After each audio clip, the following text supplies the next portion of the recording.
আরও ৩ ইসরায়েলি জিম্মিকে মুক্তি দিল হামাস।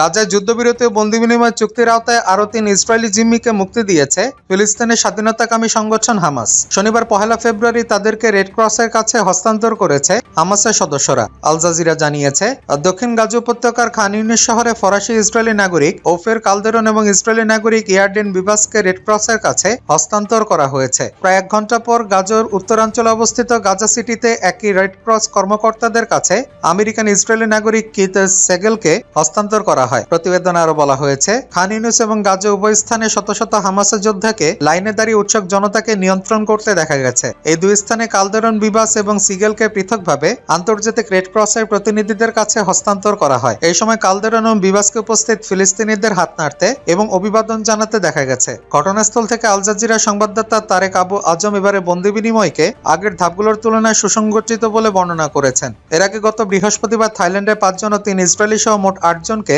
মুক্তি দেয় হামাস।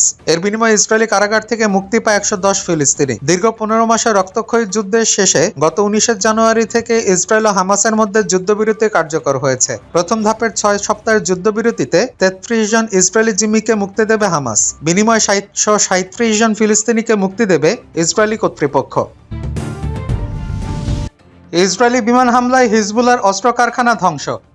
চলমান যুদ্ধবিরতির মধ্যে লেবাননে হামলা চালিয়েছে ইসরায়েলি বিমান বাহিনী। এতে হিজবুল্লাহর একটি ভূগর্ভস্থ অস্ত্র উৎপাদন কারখানা ধ্বংস হয়েছে বলে দাবি করেছে আইডিএফ। এক বিবৃতিতে ইসরায়েলি প্রতিরক্ষা বাহিনী বা আইডিএফ জানিয়েছে, শুক্রবার ৩১ জানুয়ারি রাতে লেবাননের পূর্বাঞ্চলীয় অঞ্চল বেকায় অভিযান চালিয়েছে বিমান বাহিনী বা আইএএফ। বিবৃতিতে আরো বলা হয়েছে, অভিযানে হিজবুল্লাহর একটি ভূগর্ভস্থ অস্ত্র উৎপাদন কারখানা ধ্বংস করা হয়েছে। বেকা লেবানন সিরিয়া সীমান্তবর্তী একটি অঞ্চল। যে কারখানাটি ধ্বংস করা হয়েছে সেটির অবস্থান সীমান্তের কাছাকাছি। এই সীমান্ত দিয়েই সিরিয়ার আসাদপন্থী সশস্ত্র গোষ্ঠীগুলোকে হিজবুল্লাহ অস্ত্র সরবরাহ করত বলে জানিয়েছে আইডিএফ। ১ বছরেরও বেশি সময় ধরে সংঘাতের পর ২০২৪ সালের ২৭ নভেম্বর লেবাননের যুদ্ধবিরতিতে সম্মত হয় ইসরায়েল। তবে এই বছরে সংঘাতে হিজবুল্লাহর অধিকাংশ সামরিক স্থাপনা ধ্বংস এবং গোষ্ঠীটির প্রেসিডেন্ট নাসরুল্লাহ শীর্ষ পর্যায়ের সব নেতাকে হত্যা করেছে ইসরায়েলি বাহিনী। আন্তর্জাতিক রাজনীতি বিশ্লেষকদের মতে ১৯৮২ সালে প্রতিষ্ঠার পর বর্তমানে সবচেয়ে দুঃসময়ের মধ্য দিয়ে যাচ্ছে হিজবুল্লাহ। আফ্রিকার দেশটিতে ৫ দিনের সংঘাতে ৭০০ নিহত। গণতান্ত্রিক কঙ্গো প্রজাতন্ত্র বা ডিআরসির সরকারি বাহিনী এবং M23 বিদ্রোহীদের মধ্যে ৫ দিনের সংঘাতে কমপক্ষে ৭০০ জন নিহত এবং ২৮০০ জন আহত হয়েছে। জাতিসংঘ এক জরুরি বার্তায় এই তথ্য জানায়। ওই বার্তায় সংস্থাটি সহিংসতা বন্ধের আহ্বান জানিয়েছে। শনিবার ১ ফেব্রুয়ারি আনাদোল এজেন্সির প্রতিবেদনে বলা হয়, বিশ্ব স্বাস্থ্য সংস্থা বা WHO এবং সরকারি অংশীদাররা এই তালিকা তৈরি করেছে। এতে সংঘাতের বিস্ময়কর ক্ষতির পরিমাণ বোঝা যায়। তবে কর্মকর্তারা সতর্ক করে বলেছেন, আরও তথ্য পাওয়া গেলে নিহতের সংখ্যাটা আরও বাড়তে পারে। এই পরিস্থিতিতে জাতিসংঘের সংস্থাগুলো ক্রমবর্ধমান সহিংসতা বন্ধের আহ্বান জানিয়েছে। বলেছে, প্রায় ৩০ লাখ মানুষের আবাসস্থল গোমায় পরিস্থিতির আরও অবনতি হলে ভয়াবহ বিপর্যয় নেমে আসবে। বিশ্ব খাদ্য কর্মসূচি বা WFP খাদ্য, বিশুদ্ধ পানি এবং চিকিৎসা সম্পদের সরবরাহ হ্রাসের বিষয়ে উদ্বেগ প্রকাশ করেছেন। সংস্থাটির মুখপাত্র শেলি ঠাকরাল বলেছেন, মানুষের খাদ্য, বিশুদ্ধ পানি, চিকিৎসা সরবরাহ সত্যিই ফুরিয়ে যাচ্ছে। এটি বড় উদ্বেগের বিষয়। তবে আশার বিষয় হচ্ছে, সরকারি বাহিনী এবং রুয়ান্ডা সমর্থিত বিদ্রোহীদের মধ্যে ১ সপ্তাহ ধরে তীব্র সংঘর্ষের পর বৃহস্পতিবার ৩০ জানুয়ারি থেকে গণতান্ত্রিক কঙ্গো প্রজাতন্ত্রের পূর্বাঞ্চলীয় শহর গোমার পরিস্থিতি স্বাভাবিক হতে শুরু করেছে। উত্তর কিবু প্রদেশের রাজধানী গোমায় যান চলাচল ধীরে ধীরে স্বাভাবিক হচ্ছে। কঙ্গোর পররাষ্ট্রমন্ত্রী তোরেসে কাইকোয়াম্বো ওয়াগনার অভিযোগ করেছেন, রুয়ান্ডা অবৈধভাবে Democratic Republic of Congo DRC দখল করতে এবং কঙ্গো শাসন ক্ষমতা পরিবর্তন করতে চেষ্টা করেছেন। তার মতে, রুয়ান্ডার প্রেসিডেন্ট পল কাগমে বহু বছর ধরে আন্তর্জাতিক আইন লঙ্ঘন করে এ বিষয়ে কোনো ব্যবস্থা নেননি। রুয়ান্ডা সমর্থিত M23 বিদ্রোহীরা গোমার নিয়ন্ত্রণ নেওয়ার দাবি করেছে। কঙ্গো রাজধানী কিনশাসার দিকে অগ্রসর হওয়ার হুমকি দিয়েছে। কিন্তু বাসিন্দারা বলছেন, কৌশলগত শহরটি এখনো বিদ্রোহী এবং সেনাবাহিনী উভয়ের নিয়ন্ত্রণে রয়েছে। প্রসঙ্গত, শহরটি নিয়ন্ত্রণ নেওয়া সংঘর্ষে গোমায় ১৭ জন শান্তিরক্ষী নিহত হয়েছেন, যার মধ্যে ১৩ জন দক্ষিণ আফ্রিকান, ৩ জন মালাউইয়ান এবং একজনের জাতীয়তা জানা যায়নি। এরপর সেখানকার পরিস্থিতি বিশ্ব মিডিয়ায় গুরুত্ব পায়। তেমনি বাংলাদেশের অনেকেও গোমার পরিস্থিতি নিয়ে উদ্বিগ্ন, কারণ কঙ্গোয় জাতিসংঘের শান্তিরক্ষী মিশনে বাংলাদেশের সেনারাও মোতায়েন রয়েছেন। অবশ্য তারা নিরাপদ আছে বলে জানা গেছে। তাইওয়ানের সরকারি কর্মীদের জন্য ডিপসিক ব্যবহার নিষিদ্ধ।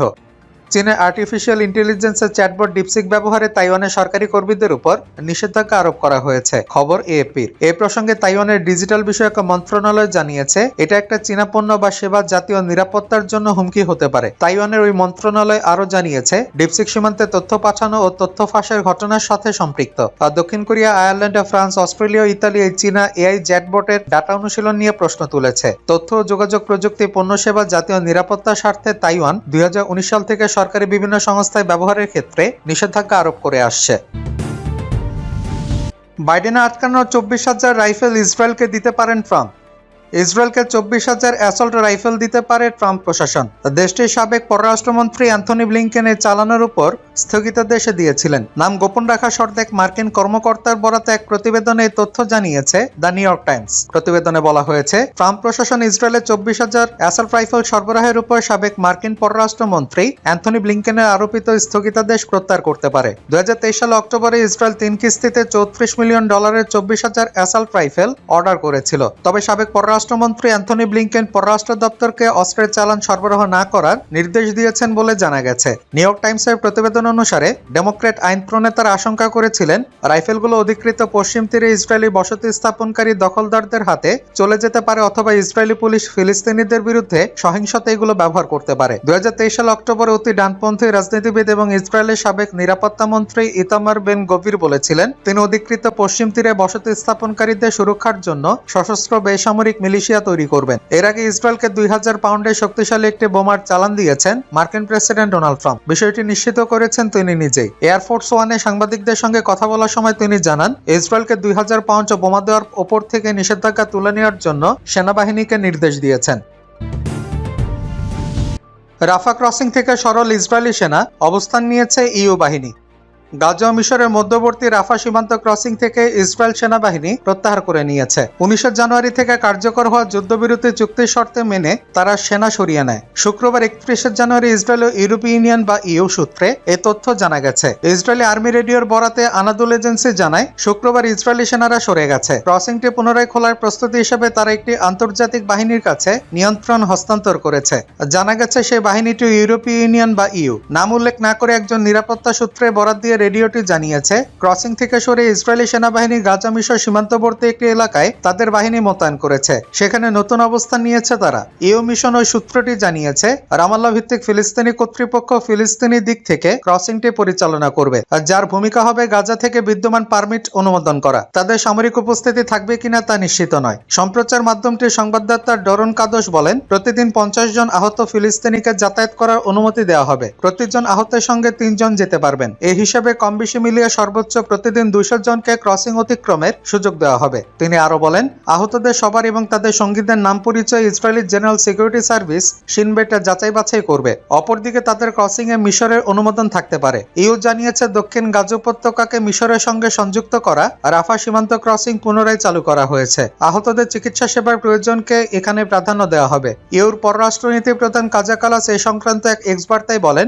ইউরোপ সাহায্য করতে এখানে এসেছে। ফিলিস্তিন এবং ইসরায়েলিদের অনুরোধে শুক্রবার রাফা ক্রসিং এ ইউর বেসামরিক সীমান্ত মিশন মোতায়েন করা হয়েছে। প্রসঙ্গত, গত বছরের মে মাসে যুদ্ধ যখন তুঙ্গে, তখন গাজার লাইফলাইন খ্যাত রাফা সীমান্ত এলাকাটি দখলের পর সেখানে আর্টিলারি সহ বিপুল ইসরায়েলি সেনা অবস্থান নেয়। তারা ব্যাপক হামলার পর রাফা সীমান্ত ক্রসিং এর গাজা অংশের পুরোপুরি নিয়ন্ত্রণ নেয়। গাজার দক্ষিণে রাফা, গাজার সঙ্গে বহির্বিশ্বের যোগাযোগের অন্যতম রাফা সীমান্ত ক্রসিং। মিশরের সিনাই মরুভূমি সংলগ্ন একটি সীমান্ত পথে এই ক্রসিং। অন্য দুটি সীমান্ত পথ অনেক আগে থেকে ইসরায়েলের দখলে থাকায় মিশরের এই সীমান্ত পথটি গাজার উদ্বাস্তুদের একমাত্র ভরসা। এ কারণে রাফা সীমান্তটি বেসামরিক নাগরিকদের গাজা ত্যাগ করার একমাত্র স্থলপথ হিসেবে বিবেচিত।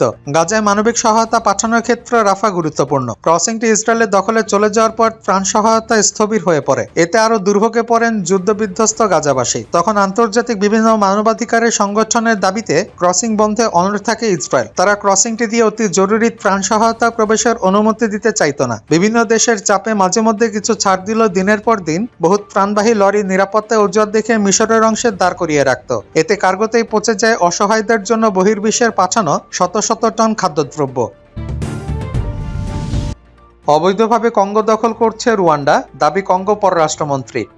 রুয়ান্ডা অবৈধভাবে ডেমোক্রেটিক রিপাবলিক অব কঙ্গো বা ডিআরসি দখল করতে এবং কঙ্গোর শাসন ক্ষমতা পরিবর্তন করতে চেষ্টা করছে বলে অভিযোগ করেছেন দেশটির তেরেসা কাইকোয়াম্বো ওয়াগনার। শুক্রবার 31শে জানুয়ারি ব্রিটিশ গণমাধ্যম বিবিসিকে এক সাক্ষাৎকারে অভিযোগ করেন কঙ্গোর পররাষ্ট্রমন্ত্রী। রুয়ান্ডা সমর্থিত M23 বিদ্রোহী গোষ্ঠী সম্প্রতি কঙ্গোর গোমা শহর দখল করে নিয়েছে, কঙ্গো রাজধানী কিনশাসার দিকে অগ্রসর হওয়ার হুমকি দিয়েছে। এরপরই ওয়াগনার এই অভিযোগ তুলেছেন। কঙ্গোর পররাষ্ট্রমন্ত্রী বলেন, রুয়ান্ডা অবৈধভাবে ডেমোক্রেটিক রিপাবলিক অব কঙ্গো বা ডিআরসি দখল করতে এবং কঙ্গোর শাসন ক্ষমতা পরিবর্তন করতে চেষ্টা করছে। রুয়ান্ডার প্রেসিডেন্ট পল কাগমে বহু বছর ধরে আন্তর্জাতিক আইন লঙ্ঘন করে এ বিষয়ে কোনো ব্যবস্থা নেননি। কঙ্গোর পররাষ্ট্রমন্ত্রী রুয়ান্ডার বিরুদ্ধে কঠোর পদক্ষেপ নেওয়ার আহ্বান জানিয়েছেন। এর মধ্যে রুয়ান্ডার নেতাদের উপর নিষেধাজ্ঞা আরোপ ও বৈদেশিক সাহায্য বন্ধ করার দাবি করেছেন। এছাড়া তিনি জাতিসংঘের শান্তিরক্ষা কার্যক্রম থেকে রুয়ান্ডা সেনাদের বরখাস্ত করারও আহ্বান জানিয়েছেন। তবে রুয়ান্ডা সরকার এই অভিযোগ অস্বীকার করেছে। রুয়ান্ডার মুখপাত্র ইউলান্দো মাকোলো বলেন, রুয়ান্ডা সেনারা কঙ্গোর সংঘাতপূর্ণ